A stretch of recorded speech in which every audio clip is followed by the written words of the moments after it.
quirky habits I've always had that I now realize are associated with ADHD. Let's go.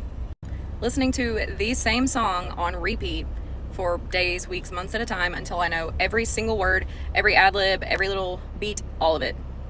Apparently that's a type of stimming, which I've now learned is actually good for cognitive offloading, which helps with concentration. Feeling paralyzed by a task when I'm alone, but suddenly being able to accomplish it when there's someone else in the room or on the phone with me. I always chalk that up to sharing a room with my younger sister for like 15 years, but apparently that's body doubling. This one's a sad one. Trouble maintaining friendships. I'm sure you guys will educate me in the comments, but if I had to guess, this is probably associated with like rejection, sensitivity, and masking. Because once you get close enough to someone that you're no longer masking, it gets complicated, you might get rejected. This one's actually kind of funny, and my boyfriend makes fun of me for it constantly, saying, huh?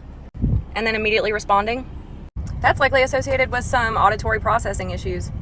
My brain needs that extra millisecond, okay? Never, ever, ever, ever, ever wanting an overhead light to be on. Lamps, and only lamps. Or the flashlight on my phone. Another sensory processing problem. And that just kind of scratches the surface. I really like making videos like this because I truly want people to understand that ADHD is not just I can't sit still disorder. It's a neurological disorder. Have ADHD and find closed captioning really helpful? This may be because up to 50% of people with ADHD have auditory processing disorder. That means they struggle to understand and process information from spoken word. Captions help to match the words spoken with the sound and provide reinforcement about what is being said. It helps us know what is going on using less energy and concentration. I found I was never able to pay attention to a TV show until I started watching it with closed captions. Having ADHD is so frustrating because everyone says that they understand, but then immediately they follow up with everything that indicates that they do not understand. Like if I am overwhelmed to a certain point, I'm basically catatonic. I can't move. Like my brain has stopped working. And it reminds me of this time, one time I was driving my friends on the highway and the engine of my car failed. Like it just completely shut off. And everyone in the car is like yelling, just like step on the gas or we'll get a jump, etc., etc. And I keep telling everyone in the car, the engine is dead. Like the actual engine is dead. And so we eventually drift to a stop and everyone in the car is just like, oh, just try to rev it. Just like we can flag someone down for like to get it jumped. And I was like, none of you understand how a car engine works. This thing is completely dead. The battery is not dead. We did not run out of gas. The engine, which is going to cost more than the car to fix, is completely dead. And they're just like, no, it's okay, we'll get it jumped. And that same feeling of frustration that I could not communicate, that the actual entire car will never move, is the same frustration I feel whenever someone's like, no, I understand how ADHD is. I'm like, dang it! God! Shit! No!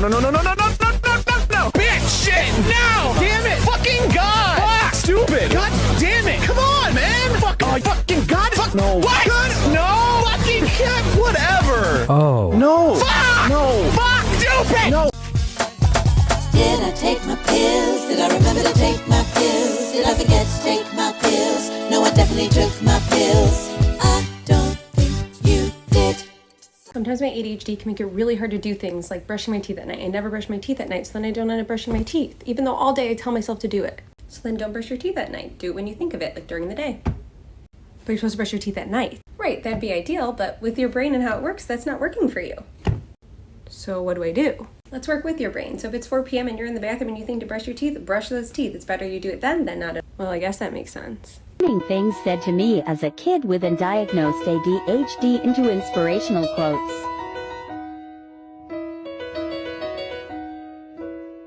Making my way downtown, walking fast, faces pass and I'm homebound. Staring blankly ahead, just making my way through the crowd. Look, I know you you have ADHD, but can you just focus for a second? No, I literally can't. That's why it's considered a disorder. It's not a real disorder. What's the worst that could happen? People with untreated ADHD are 32% more likely to drop out of high school, twice as likely to get in a car accident, 56% more likely to unalive themselves, way more likely to have serious financial problems. So it's not a surprise that 70% of people with ADHD also have anxiety and depression. Also premature death, up to 14 years of your life cut off. Okay, I get it. It's a real disorder. Yeah, it is. What do you think? We're just making this shit up? This is gonna be fun. Let's say that you're supposed to get a text message from a friend today, and then for whatever reason, you don't. What is the immediate assumption that you make? Like the first thought that pops into your head. If your answer sounds anything like you get really upset because you just assume that they don't like you anymore and they don't want to speak to you ever again and you must have been a terrible friend the whole time, you might want to stick around because today we're going to talk about rejection-sensitive dysphoria. So first off, what is rejection-sensitive dysphoria? RSD is defined as extreme emotional sensitivity to real or perceived rejection. It's not a diagnosis of anything. Rather, it's a term that we use to describe a sort of group of trauma symptoms and emotional dysregulation. RSD can be really hard to live with. It can turn you into an absolute people pleaser who will do anything to be accepted. Or you go the opposite direction and just completely stop trying. RSD is exceptionally common in people with ADHD. It can affect everything from business to personal relationships to even your sex life. I talk about this a lot, so check the playlist for more. Hey, I'm Dr. Sasha Hamdani. I'm a board-certified psychiatrist. And today I want to talk about ADHD in women. So for women, you're more likely to be disorganized and easily overwhelmed than hyperactive and impulsive. You don't need to have hyperactivity to have ADHD. 2, you're more likely to get misdiagnosed. So if you want to get a second opinion, go do it. Symptoms fluctuate with hormones. Worse during and after puberty. Worse postpartum. Worse with menopause. If you have a child with ADHD, more than likely they got it from one of their parents because the heritability is so high. Society rewards women for masking their symptoms. Ew, right? Like, follow, share for more. They got 3 looks, and that's it. Yeah. Could I interest you in everything, all of the time? A little bit of everything, all of the time. Well, look who's inside again. CEO, entrepreneur, born in 1964. Are you ever not relatable? Not really. Hey, why do you have so many tabs open? I mean, most of them are just new and unused Google search tabs. Well, I was gonna Google one thing, but then I got a new idea, so I just made a new tab. I know, and they're hard to let go, just like it's hard to let go of that one meal that you get at every single restaurant every single time. Hey, the cheeseburger has never let me down. Yeah, but one thing you should let down is your jaw. Unclench it. Hey, I've been pretty stressed, alright? Yeah, and I bet you that one thing that's on the floor that you've been meaning to pick up, but you can't get yourself to pick it up, but every single time you see it, it makes you angry. It's probably not helping with the stress, so pick it up. No, I don't think I will. It's alright. It's not like you can add more stress, because you're so stressed that somehow you've become calm. Yeah, I'm not sure if it's a mask or if I've truly broken the threshold of how much stress a person can handle, that now I'm just chill. I think that an ADHD-friendly job has these things. Number 1, lots of novelty. Not every day is the same. Number 2, some sort of urgency, whether that be deadlines to write something, or you're in an ER, or you're at a restaurant. Number 3 is gentle accountability. If we have no accountability, we probably won't get anything done, but if the accountability is too harsh, then we get anxious and then we still don't get anything done. Number 4, it's gotta be something, was that number 4? Anyway, it's gotta be something that you're actually interested in. ADHD brains just basically turn off when we're bored, so it needs to be something that you give a crap about in some way, which could literally be I serve food because I like interacting with people, or I do IT because I like problem solving. It doesn't have to be your life's passion, you just have to kind of like it.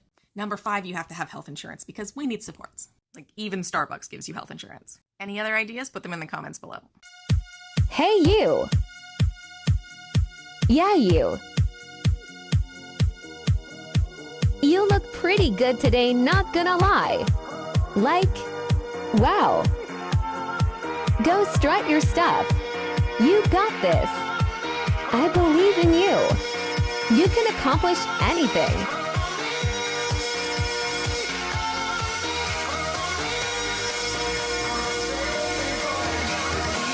Have a good day.